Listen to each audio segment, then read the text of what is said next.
दोस्तों, हमारे भारतीय इतिहास में कई ऐसे रहस्य हैं जो आज तक सुलझाए नहीं जा सके हैं।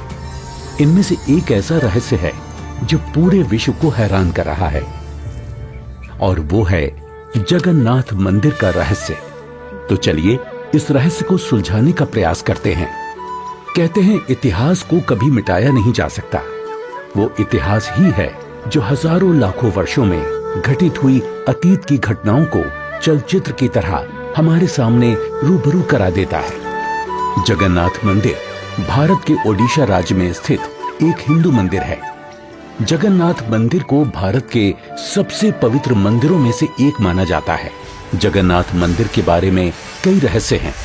एक रहस्य ये है कि मंदिर में स्थापित मूर्तियां अधूरी क्यों हैं? मंदिर का निर्माण कैसे हुआ? इस मंदिर में छुआछूत क्यों नहीं है? इन सभी रहस्यों को जानने के लिए देखते हैं सत्य घटनाओं पर आधारित ये 2D एनिमेशन वीडियो। ईश्वर की लीला अपरंपार है और स्वयं पूर्ण परमेश्वर इस मंदिर के निर्माण में किस प्रकार शामिल रहे हैं, ये बात आज तक आमजन के लिए रहस्य ही रखी गई। आइए उस सत्य से रूबरू होते हैं और जानते हैं आखिर कैसे बना उड़ीसा के तत्कालीन राजा इंद्रदमन, जो कि बहुत धार्मिक प्रवृत्ति के थे और श्री कृष्ण जी की इष्टतम रूप में पूजा किया करते थे। एक रात जब राजा इंद्रदमन आराम फरमा रहे थे, तब श्री कृष्ण जी उनके स्वप्न में आकर दर्शन देते हैं और उनसे कहते हैं,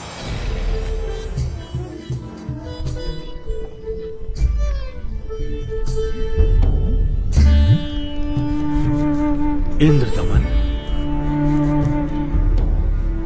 हे प्रभु, आप? हे इंद्रदमन, मेरी मृत्यु के उपरांत जिस संदूक में मेरी अस्थियां विसर्जित की गई थी, वो काष्ठ का संदूक पानी में बहता हुआ तेरे राज्य में पुरी में समुद्र किनारे आ लगा है। मैं चाहता हूं कि तुम मेरे आदेश से उस संदूक को उसी स्थान पर रखकर उसके ऊपर मंदिर यादगार रूप में बनवा दो, जिसका नाम जगन्नाथ होगा।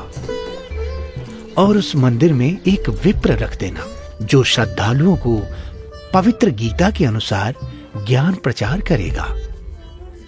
याद रहे, इस मंदिर में ना तो कोई मूर्ति होनी चाहिए और ना ही कोई पाखंड। जैसा आपका आदेश महाराज। किंतु भगवान, कृपा करके मुझे वो स्थान दिखा दीजिए जहां मंदिर का निर्माण किया जाना है। ठीक है वत्स, मैं तुम्हें वहां ले चलता हूं।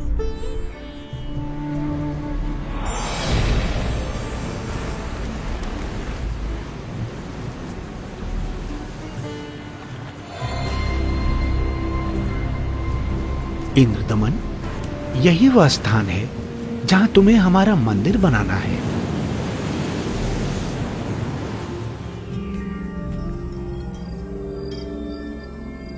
भोर होते ही राजा इंद्रदमन ये बात अपनी पत्नी को बताते हैं। फिर उसके बाद मेरी आंख खुल गई। स्वामी, इस शुभ कार्य में देरी कैसी? सर्व संपत्ति उन्हीं की दी हुई है, उन्हीं को अर्पित करने में क्या सोचना। राजा इंद्रदमन तुरंत अपने मंत्रियों की सभा बुलाते हैं और मंदिर बनाने के लिए राज्य के सबसे कुशल कारीगरों को इकट्ठा किया जाता है, जिसके बाद सभी पुरी नामक स्थान पर पहुंच जाते हैं जहां वो संदूक तैर रहा था। उसे निकलवाकर जमीन खोदकर संदूक दबा देते हैं।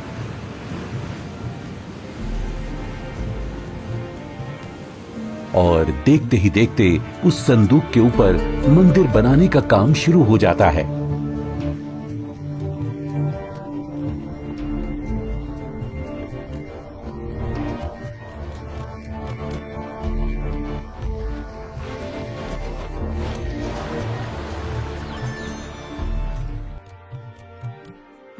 महाराज की जय हो।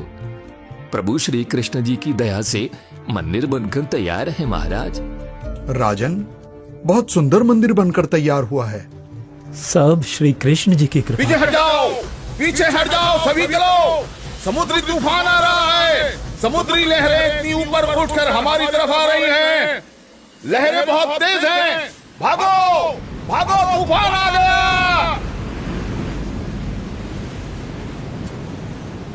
राजन, ये लहरें तो बहुत ऊंची हैं। हमें अतिशीघ्र यहाँ से निकलना होगा।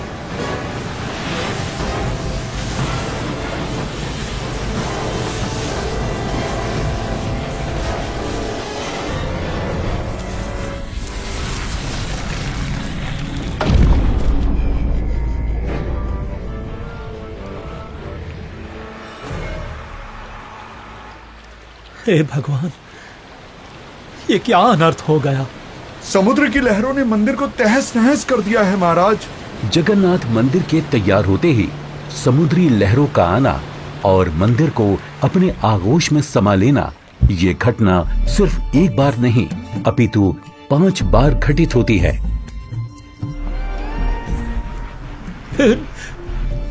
नहीं नहीं, ये नहीं हो सकता। अपने आप को संभालें राजन, हौसला रखें।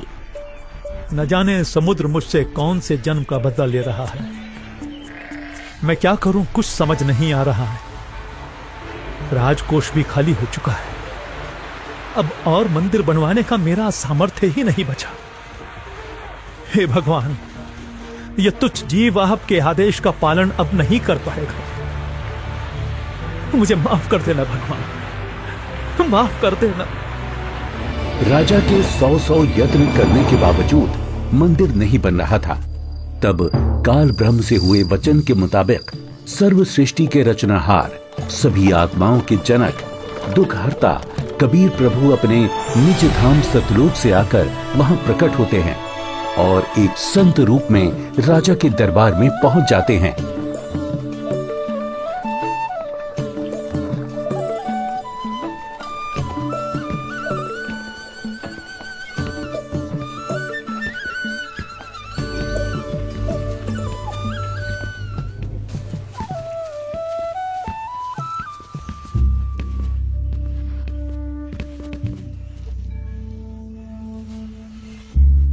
प्रणाम महाराज। प्रणाम। क्या बात है राजन, कैसे उदास बैठे हो? हे महात्मा जी, परमात्मा कृष्ण जी के आदेश से समुद्र किनारे मंदिर का निर्माण करवाया था, किंतु समुद्र ने उसे तोड़ दिया। अब की बार समुद्र नहीं तोड़ेगा, आप मंदिर बनवाओ। क्षमा करें महाराज, मंदिर 5 बार बनवाया है, परंतु 5 बार समुद्र ने उसे तोड़ दिया है। कोई बात नहीं इंद्रदमन, यदि मन बने तो मेरे पास आ जाना। मैं यहीं पास में पहाड़ी पर रहता हूं, वहीं पर मेरी कुटी है।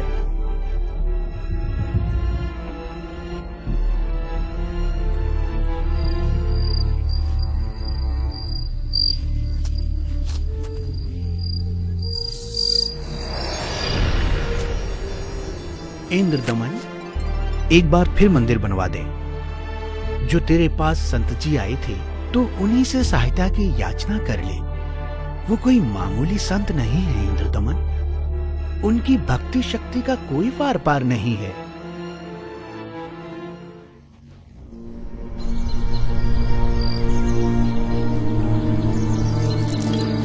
क्या हुआ महाराज? अभी अभी भगवान श्री कृष्ण जी ने दर्शन देकर मंदिर फिर से बनवाने को कहा है। अच्छा। और बताया है कि जो संत समुद्र को रोकने की बात कर रहे थे वो बहुत शक्ति युक्त हैं। मुझे उन्हीं के पास जाकर प्रार्थना करनी चाहिए। प्रभु कह रहे हैं तो आप मत चूको महाराज, प्रभु का मंदिर फिर बनवा दो। बनवाना तो मैं भी चाहता हूँ, किंतु अब तो राजकोष भी खाली हो चुका है। इस वक्त मैं धर्म संकट में फंस चुका हूँ। यदि मंदिर नहीं बनवाऊंगा तो प्रभु अप्रसन्न हो जाएंगे और मंदिर बनवाने के लिए धन भी शेष नहीं रहा। स्वामी, आप चिंतित ना हो।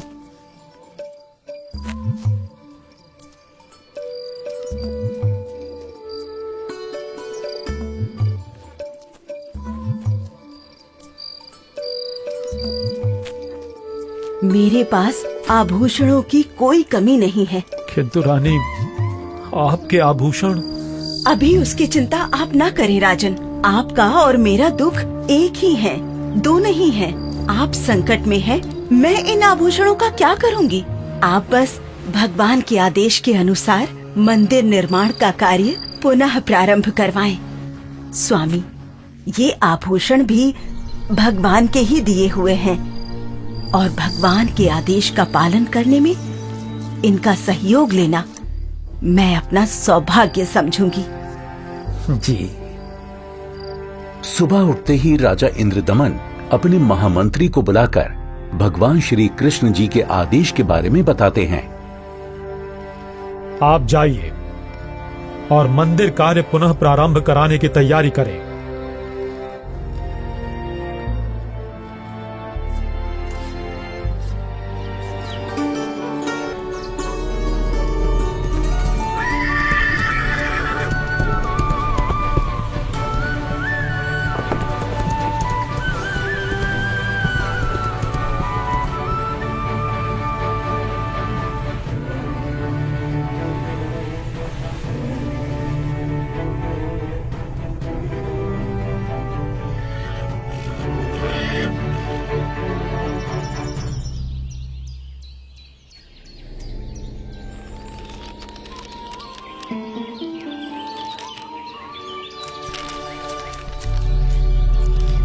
प्रणाम ऋषि जी। कहो इंद्रदमन, कैसे आना हुआ? हे महात्मा, मुझे माफ कर दो। मैंने आप पर विश्वास नहीं किया।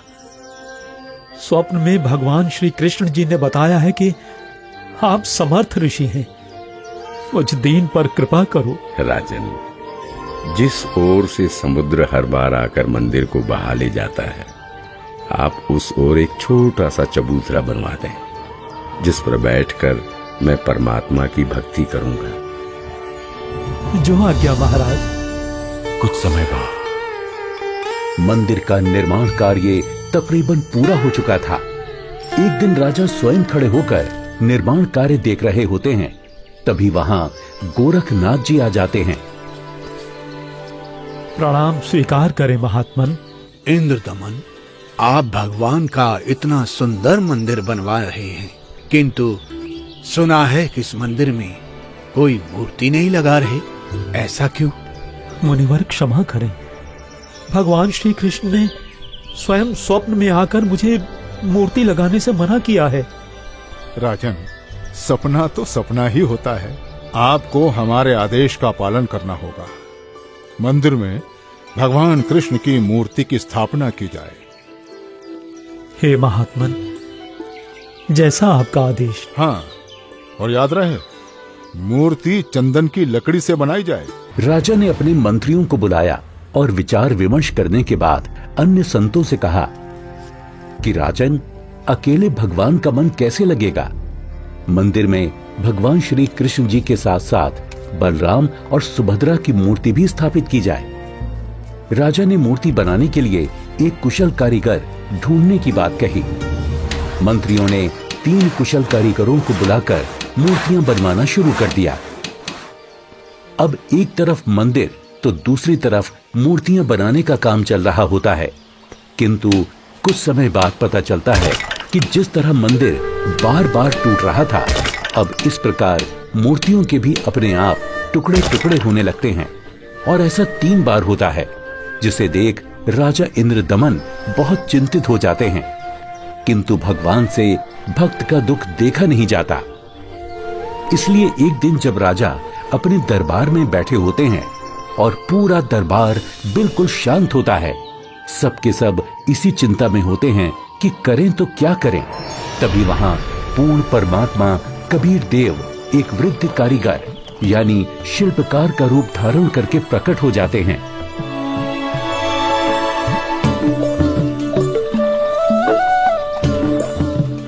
राजा से कहो कि मैं एक शिल्पकार हूँ और मूर्ति बनाना बड़े अच्छे से जानता हूँ।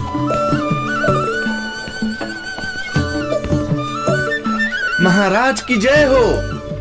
महाराज, बाहर एक वृद्ध व्यक्ति आया है और अपने आप को मूर्तिकार बता रहा है।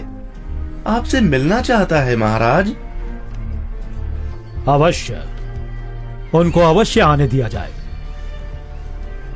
जो आदेश महाराज।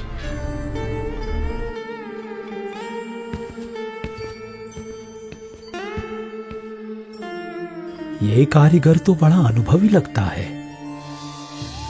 अवश्य भगवान की ही कोई लीला है। हे राजन, मैंने सुना है कि प्रभु के मंदिर के लिए मूर्तियां पूर्ण रूप से बन नहीं पा रही हैं। जी, आपने बिल्कुल सही सुना है। मैं 80 वर्ष का वृद्ध हो चुका हूँ और मुझे 60 वर्ष का अनुभव है राजन। चंदन की लकड़ी की मूर्ति प्रत्येक कारीगर नहीं बना सकता। यदि आपकी आज्ञा हो तो सेवक उपस्थित है। हे कारीगर, आप मेरे लिए भगवान ही हैं, जो कारीगर बनकर आए लगते हो। कृपया आप शीघ्र, अति शीघ्र ही मूर्तियां बना दो। मूर्तियां तो मैं बना दूंगा, किंतु राजन, मेरी एक शर्त है। क्या शर्त है आपकी? राजन, मूर्ति बनाने के लिए मुझे एक कमरा चाहिए, जिसे अंदर से बंद करके मैं बड़ी स्वच्छता से मूर्ति तैयार करूंगा। और जब मूर्तियां तैयार हो जाएंगी तो मैं स्वयं दरवाजा खोलूंगा। ठीक है।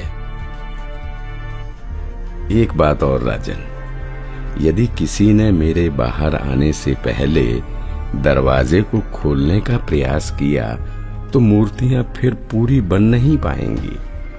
वो जितनी बनी होंगी उसी हालत में आपको मिलेंगी और फिर उन्हें पूर्ण कर पाना संभव नहीं होगा राजन।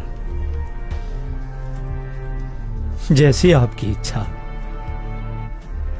मंत्री जी, मूर्तियां बनाने के लिए सब बंदोबस्त किया जाए।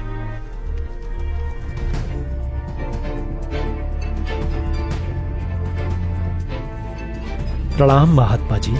इंद्रदमन, मूर्तियां बनवाई क्या? आपकी आज्ञा का पालन पूर्ण रूप से किया गया है महात्मा जी, परंतु मेरा दुर्भाग्य है कि मूर्तियां बन नहीं पा रही हैं। बनते बनते ही सबके टुकड़े टुकड़े हो जाते हैं। मूर्तियां अवश्य बनवानी है राजन, अब बनवाओ। मैं देखता हूं कैसे टूटती है मूर्ति। हे नाथ जी, प्रयत्न किया जा रहा है। प्रभु का भेजा एक अनुभवी कारीगर बंद कमरे में मूर्तियां बना रहा है। राजा इंद्रदमन नाथ जी को सारी स्थिति से अवगत करवाते हैं और कारीगर की शर्त के बारे में भी बताते हैं, किंतु महात्मा नहीं मानते।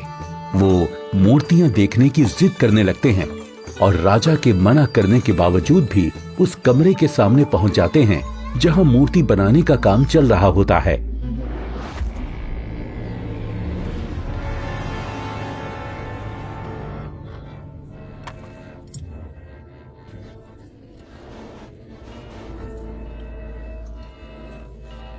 कारीगर, दरवाजा खोलो। दरवाजा खोलो कारीगर। मैं कहता हूं दरवाजा खोलो कारीगर, हमें मूर्तियां देखनी है। राजन, आप बता रहे हो 80 वर्षीय वृद्ध हैं और 12 दिन से खाना पीना भी नहीं किया है। अब आवाज भी बंद है, कहीं कारीगर मर न गया हो। आप दरवाजे को तोड़वा दीजिए। राजा न चाहते हुए भी नाथ जी के कहने पर दरवाजे को सैनिकों से तुड़वा देते हैं।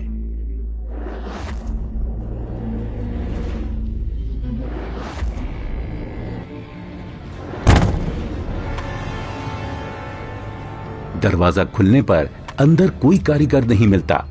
वहां श्री कृष्ण, बलराम और सुभद्रा जी की 3 मूर्तियां रखी होती हैं, परंतु उन मूर्तियों के हाथ और पैर के पंजे नहीं बन पाए थे। ये देखकर सभी चौंक जाते हैं। हे भगवान, वो बुजुर्ग कारीगर तो यहाँ है ही नहीं। इसका मतलब वो कोई साधारण व्यक्ति नहीं थे, बल्कि स्वयं भगवान ही थे। मंदिर का निर्माण पूरा हो चुका है। अब इन्हीं मूर्तियों को भगवान की इच्छा समझकर मंदिर में स्थापित करवा दो राजन। हो सकता है प्रभु को यही स्वीकार हो। लगता है श्री कृष्ण ही स्वयं मूर्तियां बनाकर गए हैं। मंदिर का निर्माण कार्य संपन्न हो चुका था। अब बारी थी तो मूर्तियों में प्राण प्रतिष्ठा की, जिसके लिए राजा, रानी, मंत्री, महामंत्री और काफी संख्या में पंडित ब्राह्मण मंदिर के सामने पहुंच जाते हैं।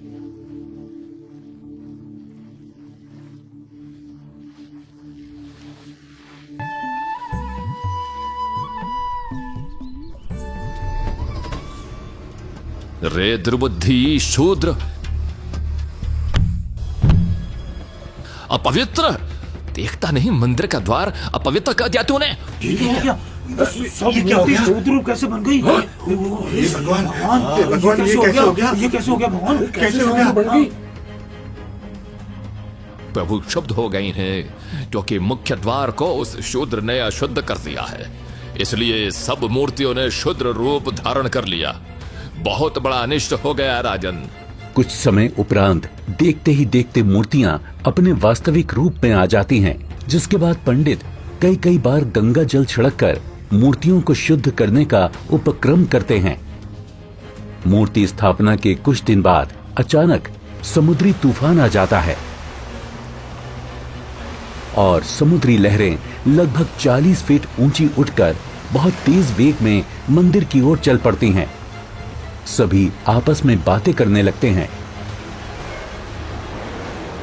लगता है अब की बार भी समुद्र मंदिर को नष्ट कर देगा। अरे ये क्या? संत जी अभी भी वहीं पर बैठे हैं। अरे कोई उठाओ उनको वहां से। सभी चिल्लाते हैं, हट जाओ, हट जाओ, हट जाओ, वहां से पीछे हट जाओ, समुद्री तूफान आ रहा है। हट जाओ, हट जाओ, वहां से पीछे आ जाओ, महात्मा जी, पीछे आ जाओ।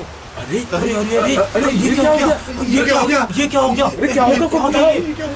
महात्मा जी ने पानी को वहीं पर रोक दिया है राजन। लगता है अब की बार मंदिर बच जाएगा। महात्मा अवश्य ही कोई परम शक्ति युक्त है।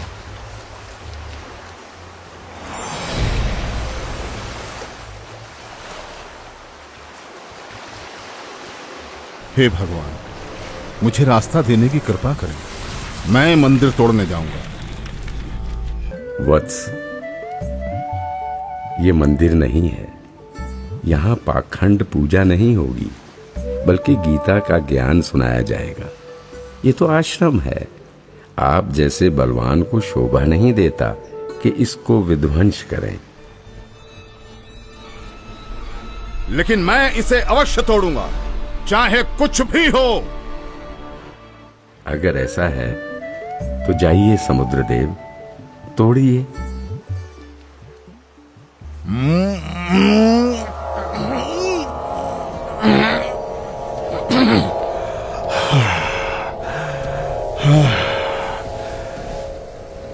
मैं आपकी शक्ति के आगे विवश हूं स्वामी।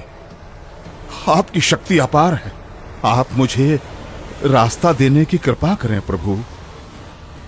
मैंने राजा इंद्रदमन को मंदिर की रक्षा का वचन दिया है। मैं मार्ग से नहीं हट सकता समुद्रदेव। आप ऐसा कुकृत्य क्यों करना चाहते हैं? जब ये कृष्ण त्रेता में श्री राम बनकर आए थे, तब इन्होंने लंका जाने के लिए मुझे अग्नि बाण दिखाए और मुझे भला बुरा कहकर अपमानित कर रास्ता मांगा था। लक्ष्मण, मेरा अग्नि बाण दो। लातों के भूत बातों से नहीं मानते। मैं ये मंदिर तोड़कर उसका प्रतिशोध लेना चाहता हूं। समुद्रदेव, प्रतिशोध तो आप पहले ही ले चुके हो। आपने तो समस्त द्वारिका पहले ही डुबो दी है। जी नहीं, अभी वो पूर्ण रूप से नहीं डूबी। कोई प्रबल शक्ति युक्त संत आने के कारण मेरा वो कार्य भी अधूरा रह गया और वो आधी ही डूब सकी, क्योंकि मुझे वहां पर किसी ने मानो बांध दिया है। वत्स, वहां भी मैं ही पहुंचा था और मैंने ही वो अवशेष बचाया था। अब जा, शेष बची द्वारका को भी डुबो ले, परंतु उस यादगार को छोड़ देना जहां श्री कृष्ण के शरीर का अंतिम संस्कार किया गया था। अन्यथा आने वाले समय में ये भ्रम पैदा होगा कि श्री कृष्ण की मृत्यु ही नहीं हुई। समुद्र, ध्यान देकर सुन, यदि फिर इधर मंदिर तोड़ने आया तो बात ठीक नहीं रहेगी। कबीर परमेश्वर के आदेश से समुद्र लगभग 1.5 किलोमीटर पीछे हट जाता है, जिसे देखकर वहां खड़े राजा, मंत्री, सैनिक और जनता सभी खुशी मनाने लगते हैं और जय जयकार करने लगते हैं संत रूप में आए कबीर परमेश्वर की। महात्मा की जय, महात्मा की जय हो, जय हो, जय हो, जय हो, जय हो।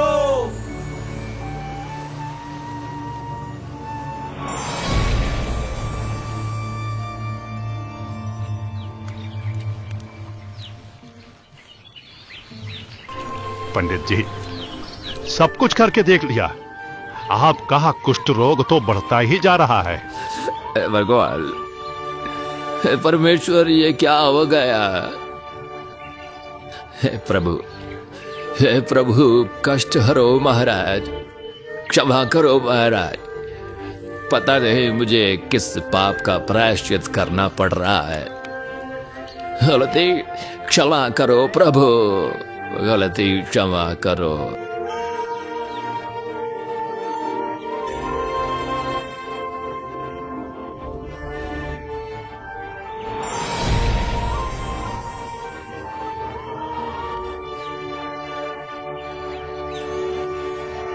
हे भक्त, तूने मुख्य द्वार पर खड़े एक संत को नीच जाति का समझकर धक्का दिया है। क्षमा करो महाराज, आगे से ऐसी भूल कभी नहीं होगी। आपका कष्ट निवारण मैं नहीं कर सकता, ये तो उन्हीं के पास जाकर क्षमा मांगने से और उनके पैर धोकर उस चरणामृत के पान से ही होगा। वो कोई साधारण संत नहीं थे, अपितु कोई परम शक्ति ही शूद्र रूप धारण करके वहां परीक्षा लेने के लिए पहुंची थी। यदि वो आपको हृदय से क्षमा कर देंगे तो ही आपका कष्ट निवारण संभव है, अन्यथा नहीं।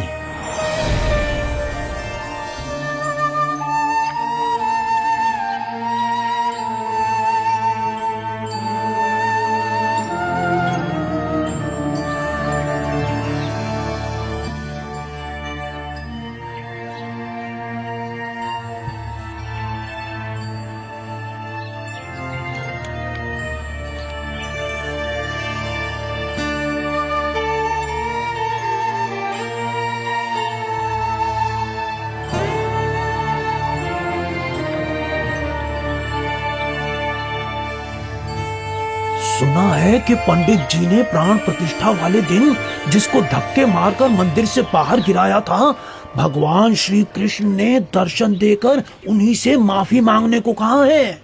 अच्छा, हाँ, मुनि की खोज सभी कर रहे हैं ताकि पंडित जी का कोढ़ का रोग ठीक हो सके। आसपास के पूरे क्षेत्र में घूमने के बाद भी जब परमेश्वर का वो शूद्र रूप कहीं दिखाई नहीं दिया, तब वापस मंदिर जाते समय पंडित जी मन ही मन भगवान से प्रार्थना करते हैं, प्रभु, प्रभु,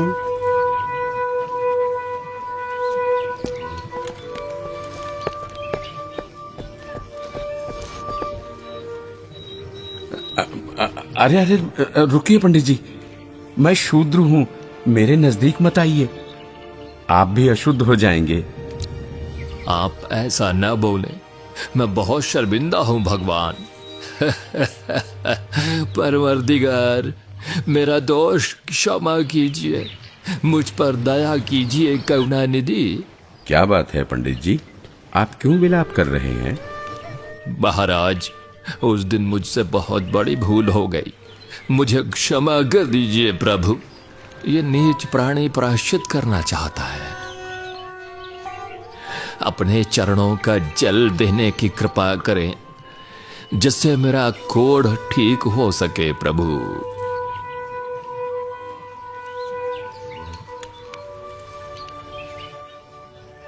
हे ब्राह्मण, इसे 40 दिन तक पीना तथा जल में डालकर स्नान करना। आज से 40वें दिन तुम्हारा कुष्ठ रोग समाप्त हो जाएगा।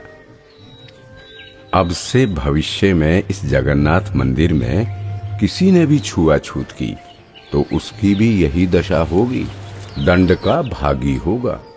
जी महाराज, जी महाराज, जी महाराज, इस मंदिर में हम कभी छुआछूत नहीं करेंगे, नहीं करेंगे।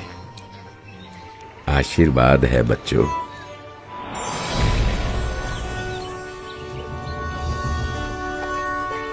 कहते हैं जगत का पेख ना पेख्या, धनी का नाम ना लेखिया।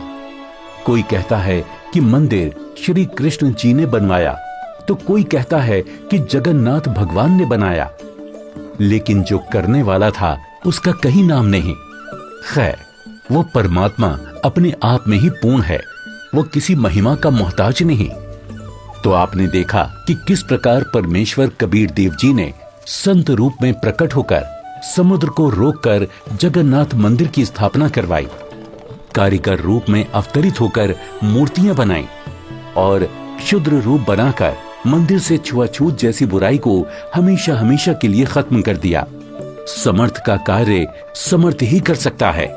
तो ये थी कहानी पुरी के जगन्नाथ मंदिर की, जिसे कबीर प्रभु ने बनवाया और हर वर्ग हर जाति के लोगों को समान अधिकार दिलवाया। जगन्नाथ मंदिर की सत्य कहानी का रहस्य संत रामपाल जी महाराज जी के मंगल प्रवचनों से लिया गया है। हम सभी संत रामपाल जी महाराज का कोटि कोटि धन्यवाद करते हैं, जिन्होंने हमारे शास्त्रों में छुपे गूढ़ रहस्यों को उजागर कर हमें सत्य से रूबरू कराया। आज वर्तमान में केवल संत रामपाल जी महाराज ही तत्वदर्शी संत हैं, जो भक्ति और भगवान के बारे में वास्तविक जानकारी दे रहे हैं। संपूर्ण आध्यात्मिक ज्ञान प्राप्त करने के लिए अवश्य सुने जगत गुरु तत्वदर्शी संत रामपाल जी महाराज के मंगल प्रवचन और अभी डाउनलोड करें संत रामपाल जी महाराज एप्लीकेशन।